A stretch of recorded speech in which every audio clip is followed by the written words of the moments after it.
subscribe the channel and press the bell icon for upcoming videos. Hello friends, welcome to my channel Pharmacology Concepts by Rajesh Chaudhary, and in this video I will discuss about the medicinal chemistry of the anti-cancer drugs or the anti-neoplastic drugs. Basically I'm going to focus on the antibiotics and the plant derived product. तो आज की इस video पे हम बात करेंगे plant derived product के या फिर एंटीबायोटिक्स एंटी कैंसर ड्रग्स के बारे में, उसके मेडिसिनल केमिस्ट्री के बारे में। पिछले वीडियोस में भी ऑलरेडी हमने एंटी कैंसर ड्रग्स के मेडिसिनल केमिस्ट्री हो या फिर उसके बेसिक्स हो, हमने कवर कर चुके हैं, तो आप भी उस वीडियो को देख सकते हैं, लिंक उसका प्लेलिस्ट में हम ऐड कर दिए हैं। एंड बात करें इस टॉपिक की, तो टॉपिक आपके B pharmacy 4th semester unit number 1 chapter number 3 का लेक्चर नंबर ये 4 है। तो बात करें एंटी कैंसर ड्रग्स की, इसमें बेसिकली आपके मेजरली 5 क्लास के ड्रग आते हैं, जिसमें फर्स्ट है आपका एल्कलाइटिंग एजेंट, सेकेंड है आपका एंटी मेटाबोलाइट्स जो कि ऑलरेडी हमने कवर कर चुके हैं। तो आज की वीडियो पे हम कवर करने वाले हैं नेक्स्ट इसका antibiotics, plant derived products and the others. So if you want to watch my previous videos regarding the medicinal chemistry और pharmacology, you can check description box below और by using this link. So now let discuss about the topic. So anti neoplastic drugs और the anti cancer drugs means ऐसे drugs जिनका use हम cancer के treatment के लिए करते हैं, उन्हें हम एंटी कैंसर ड्रग्स या एंटी न्यूप्लास्टिक ड्रग्स बोल सकते हैं, जिसे हम कीमोथेरेपेटिक एजेंट्स भी बोलते हैं कुछ हद तक। तो बात करें इनके ड्रग्स की, तो मेजरली इसमें हम 5 या 4 क्लास हम मेजरली इंपॉर्टेंट मानते हैं, जिनमें आपके बेसिकली है एल्कलाइटिंग एजेंट, सेकेंड आपका एंटी मेटाबोलाइट्स। इन 2 क्लास के डिटेल्स में आपको पढ़ना है, सारे चीज़ें, स्ट्रक्चर, मैकेनिज्म ऑफ एक्शन, बाकी सब पढ़ना है, ठीक है। बाकी जो नेक्स्ट क्लास हैं आपके एंटीबायोटिक्स हो, प्लांट प्रोडक्ट्स हो या फिर अदर्स हो, इनके केवल बेसिक्स ही पढ़ना है। हमको स्ट्रक्चर, आईयूपीएसी नोमेनक्लेचर पे उतना ध्यान नहीं देना है, क्योंकि आपको वो याद नहीं रह पाएंगे, ना क्वेश्चंस कभी आते हैं। इनके बेसिकली मोड ऑफ एक्शन या फिर बात करें हम लोग इनके बेसिक यूजेस हैं क्या हैं, ये हमको देखना है, ठीक है। तो चलिए शुरू करते हैं हम एंटीबायोटिक्स से। सो एंटीबायोटिक्स, तो एंटीबायोटिक्स एंटी कैंसर ड्रग्स, तो उसमें बेसिकली आपके 4 ड्रग मेन है। एक आपका डेक्टिनोमाइसिन, सेकेंड है आपका डोनारोबिसिन, थर्ड है आपका डॉक्सोरोबिसिन और आपका ब्लियोमाइसिन। तो इन 4 ड्रग्स के पढ़ना है आपको मेडिसिनल केमिस्ट्री के बारे में। एंटीबायोटिक एंटी कैंसर ड्रग ऐसे आपके ड्रग्स हैं जो कि आपके किसी माइक्रोब से ही मिलते हैं, ठीक है। इनका जो ओरिजिन है वो आपके माइक्रोब से ही होगा, तो उन्हें हम एंटीबायोटिक्स करते हैं, बोलते हैं, ठीक है। तो उनमें से पहला है आपका एक्टिनोमाइसिन डी या एक्टोमाइसिन डी या फिर डेक्टिनोमाइसिन, ठीक है। ये इनके बेसिक स्ट्रक्चर है जो कि एमिनो एसिड से बना होता है, और इसमें आपके इस तरीके से रिंग होते हैं। आप इनको ध्यान मत दीजिए, याद आप नहीं रख पाएंगे। तो बेसिकली हम इसको देखेंगे क्या इसके बेसिक एक्शंस हैं। तो actinomycin D is produced by the Streptomyces chrysomallus, ठीक है। ये आपके जो एक्टिनोमाइसिन है, जिसमें आपके स्ट्रिप्टोमाइसिस क्राइसोमेलस स्पीसीज़ है, उससे ये आपको मिलता है। इसके अलावा आपके स्ट्रिप्टोमाइसिस के भी अदर जो स्पीसीज़ हैं उनसे भी ये मिल सकता है, ठीक है। ये आपके एमिनो एसिड से बने होते हैं, जैसे कि हम स्ट्रक्चर में देख सकते हैं। ये आपके सब जो हैं ग्लाइसिन है, प्रोलिन है, वेलिन है, ये सब से बना होता है, ठीक। और ये बेसिकली क्या करता है, it binds to the double bond helical DNA, intercalate the minor groups of the DNA. ये जो डीएनए के जो माइनर ग्रुप्स हैं, बात करें ग्रुप्स मतलब खांचे, तो उसमें आपके मेजर ग्रुप्स होते हैं, माइनर होते हैं। तो माइनर ग्रुप्स में एक तरीके से इंटरकलेट करता है, ठीक है, जो कि गुआनोसिन साइटोसिन का पेयर जहाँ पे होते हैं वहाँ पे। And it blocks the DNA dependent RNA polymerase. ये जो आपके डीएनए डिपेंडेंट आरएनए पॉलीमरेज है, मीन्स ट्रांसक्रिप्शन है, उसको ये अल्टीमेटली इनहिबिट करता है, ठीक है। तो ट्रांसक्रिप्शन आपके इनहिबिट हो जाएगा और फर्दर आपके फिर प्रोटीन भी नहीं बन पाएगा प्रॉपरली। इसके जो बेसिक यूज़ है वो हम करते हैं आपके carcinoma of the uterus, testis, Kaposi sarcomas and osteogenic sarcomas, Wilms tumour and the Ewing sarcomas. तो ये इनके बेसिक्स यूज़ हैं आपके एक्टिनोमाइसिन के। बट आज की डेट में जो आपके मेजरली जो एंटी मेटाबोलाइट्स हैं या एक्लाइटिंग एजेंट्स हैं, वही हम फ्रिक्वेंटली यूज़ करते हैं आपके एंटी कैंसर ड्रग के ट्रीटमेंट के लिए। सेकेंड ड्रग है आपका डॉक्सारोबिसिन एंड डोनारोबिसिन, ठीक है। तो स्ट्रक्चर ऑलमोस्ट सेम है, ये आपके एंथ्रानिलिक एसिड डेरिवेटिव है एक तरीके से, बस जो यहाँ पे आर है वो आपके डिफरेंट होंगे। डोनारोबिसिन में एच होता है, डॉक्सारोबिसिन में ओ एच होता है, ठीक है। अब doxorubicin daunorubicin are the anthracyclines antibiotics obtained from the Streptomyces coeruleorubidus and the Streptomyces peucetius, ठीक है। ये आपके बेसिक स्पीसीज हैं जो भी आपके स्ट्रिप्टोमाइसिस से ही मिलता है, ठीक है। And it also intercalate the DNA and produce the DNA strand break. ये आपके डीएनए को स्ट्रैंड को इंटरकलेट करते हैं, क्रॉस लिंक करते हैं और डीएनए स्ट्रैंड को ब्रेक कर देते हैं, ठीक है। उसके अलावा ये आपके डीएनए टोपोआइसोमरेज 2 एंजाइम, जो डीएनए गाइस एंजाइम है उसको भी ये इनहिबिट करता है। और टोपोआइसोमरेज 2 या फिर टोपोआइसोमरेज या डीएनए गाइस एंजाइम जो हैं नेगेटिव सुपर कॉलिंग के लिए रिस्पॉन्सिबल होते हैं, मेनली होते हैं। तो अल्टीमेटली आपका जो कॉलिंग्स हैं, आपके नेगेटिव सुपर कॉलिंग्स हैं, वो प्रॉपरली नहीं हो पाता, ठीक है। इसके ब्लॉक होने से टोपोआइसोमरेज 2 के या डीएनए गाइस से फिर अल्टीमेटली आपका जो डीएनए है वो आपके रेप्लिकेट करने में भी दिक्कत होगी, ठीक है। इसका जो यूज़ है हम करते हैं आपके लिम्फोब्लास्टिक या फिर माइलोब्लास्टिक ल्यूकेमिया पे, हॉजकिंस और नॉन हॉजकिंस लिम्फोब्लास्टिक या लिम्फोमा ब्रेस्ट में भी हम करते हैं, ओवरिन कैंसर में भी करते हैं और विलियम्स ट्यूमर में भी करते हैं, ठीक है। ब्लियोमाइसिन की बात करें तो ब्लियोमाइसिन का स्ट्रक्चर देख सकते हैं आप कितना लार्ज है, तो ये आप याद नहीं रख पाएंगे। तो ये आपकी ब्लियोमाइसिन A2 और ब्लियोमाइसिन B2 दो इसके मेन डेरिवेटिव्स होते हैं। अब ये R कहाँ पे है, देखिए ये है आपका R, तो इस पोजीशन पे जो है ये ग्रुप आपके टेस्ट होते हैं।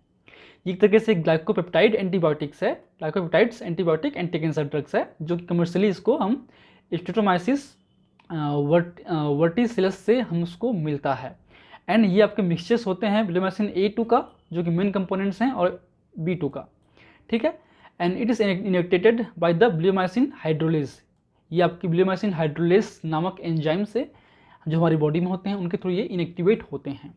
बात करें इसके मोड ऑफ एक्शन की, so it produce DNA strand breakage is due to the DNA bleomycin Fe2 complex, ये आपके ब्लियोमाइसिन Fe2 कॉम्प्लेक्स बनाता है, जिसकी वजह से जो है आपके डीएनए स्ट्रैंड ब्रेक हो जाते हैं और अल्टीमेटली जो डीएनए का रेप्लिकेशन है सिंथेसिस है वो इनहिबिट हो जाता है। इसके अलावा it is used in the Hodgkin's disease, testicular cancers, malignant neoplasma and other malignancy में भी हम इसका यूज़ करते हैं, ठीक है। तो ये हो गया आपके basics antibiotic anti cancer drug. उसके अलावा आपके मिथ्रामाइसिन, ठीक है, जिसको हम क्रोमोमाइसिन या प्लीकामाइसिन भी बोलते हैं, इसके बारे में भी आप थोड़ा सा समझ लीजिए। ये भी आपको स्ट्रेप्टोमाइसिस से ही मिलता है। ये एक तरीके से डीएनए डिपेंडेंट आरएनए पॉलीमरेज या सिंथेरेज एंजाइम को इनहिबिट करता है, ठीक है। और इसका जो यूज़ है वो हम करते हैं आपके माइलोसाइटिक ल्यूकेमिया में और आपके मैलिग्नेंट हाइपरकैल्सीमिया में हम इसका यूज़ कर सकते हैं। इसके अलावा जो नेक्स्ट ड्रग है वो आपका है मिटोमाइसिन, ये भी आपके सिलेबस में नहीं है बट ये आपके भी सिमिलरली आपके स्ट्रेप्टोमाइसिस से ही मिलता है। ये भी एक तरीके से डीएनए की सिंथेसिस को इनहिबिट करता है, ठीक है। तो जितने भी एंटीबायोटिक एंटी कैंसर ड्रग्स हैं मेनली वो डीएनए पे काम करते हैं, डीएनए की सिंथेसिस को इनहिबिट करते हैं, या तो वो उनके इंटरकलेट कर देंगे, ब्रेकेज कर देंगे, या फिर जो डीएनए पॉलीमरेज एंजाइम है या फिर DNA dependent RNA polymerase enzyme है उसको ये इनहिबिट करते हैं ओवरऑल, ठीक है। इसका जो यूज़ है वो हम करते हैं आपके gastric adenocarcinoma, carcinoma of cervix या कोलोन कैंसर या पेनक्रियास कैंसर, ब्रेस्ट कैंसर में भी हम कर सकते हैं, ठीक है। तो ये उसके बेसिक यूजेस हैं। अब आते हैं प्लांट प्रोडक्ट पे, तो जो कि बहुत ही इंपॉर्टेंट है, इससे क्वेश्चंस आ सकते हैं, ठीक है। तो इनमें से आपका विनक्ला एल्कलॉइड, या आपका विनक्ला एल्कलॉइड में दो मेजरली ड्रग होते हैं, एक है विनक्रिस्टिन, एक है विनब्लास्टिन, ठीक है। उसके अलावा बहुत सारे और होते हैं, हम आगे बात करेंगे। तो ये आपके बेसिक स्ट्रक्चर है। तो विनक्रिस्टिन में जो R पोजीशन है उसमें आपका CHO होता है, जबकि विनब्लास्टिन में CH3 होता है, ठीक है।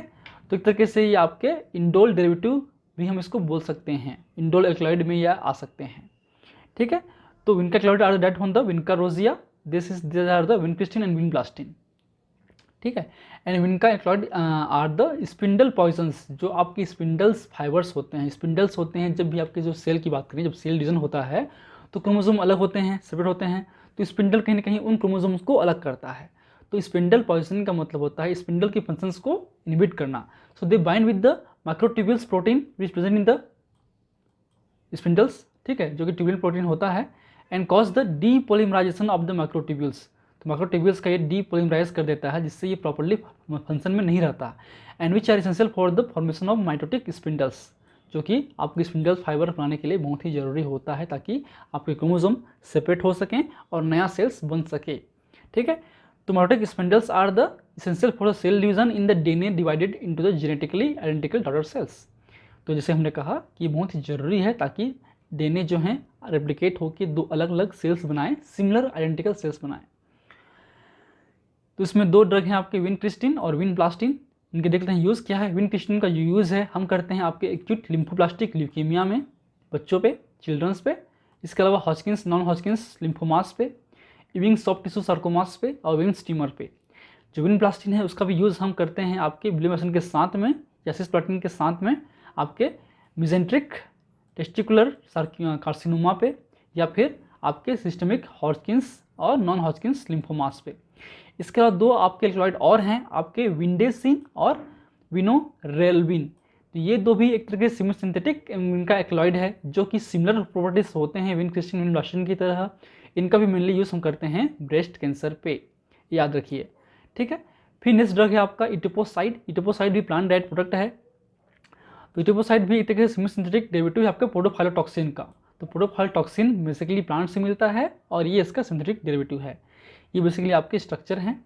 इसका जो मोड ऑफ एक्शन है वो क्या आपका डीएनए टोपोआइसोमरेज 2 क्लीवेज को इनहिबिट करता है या इस एंजाइम को इनहिबिट करता है। अल्टीमेटली इससे क्या होगा, जो डीएनए का रेप्लिकेशन है वो इनहिबिट होगा। उसके अलावा it also inhibition cause the inhibition of nucleoside transport और inhibition of the mitochondrial transport. तो ये ट्रांसपोर्ट सिस्टम को भी अफेक्ट करता है।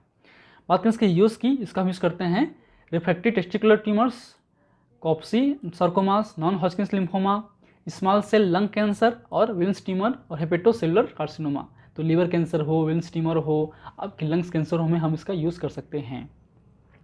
नेक्स्ट आपका पोडोफाइलोटॉक्सिन्स जो कि प्लांट प्रोडक्ट है, ये आपके मिलता है मे एप्पल से। पोडोफालियम पेलेटम प्लांट है उससे ये मिलता है। ये इसके बेसिक स्ट्रक्चर हैं और ये बेसिकली आपके ये भी सिमिलर होते हैं इटिपोसाइड्स की तरह, ठीक है। अब नेक्स्ट ड्रग है आपका कैम्फोथेसिन। टेक्सोल्स वगैरह जो हैं आपके सिलेबस में नहीं है, बट आप उसको देख लीजिए। जो कैम्फोथेसिन्स हैं वो आपके टोपोआइसोमरेज 1 पे बाइंड करता है। जो आपकी टोपोसाइड्स हैं या पोडोफाइलोटॉक्सिन्स हैं वो आपके करते हैं टोपोआइसोमरेज 2 पे, जबकि इर्निटोकन टोपोटेकन जो हैं आपके टोपोआइसोमरेज 2 पे काम करते हैं।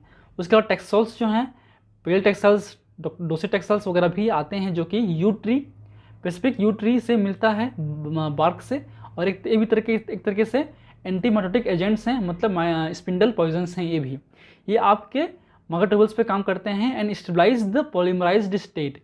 ये आपके पॉलीमराइज स्टेट को स्टेबलाइज कर देते हैं। वो आपके डीप पोलीमराइजेशन करते हैं, ये आपके पोलीमराइजेशन को हाईली कर देते हैं, ठीक है। फिर नेक्स्ट आपका सिस्प्लाटिन जो कि इम्पोर्टेंट है। ये आपके अदर्स में आते हैं जो कि आपके प्लेटिनम डेरिवेटिव हैं। तो ये बेसिकली ये आपके सिस डायमिन डाइक्लोरोप्लेटिनम। तो ये आपके NH3 की जब जगह पे NH2 होगा तो बेहतर होगा। तो ये सिस डायमिन डाइक्लोरोप्लेटिनम भी हम बोल सकते हैं।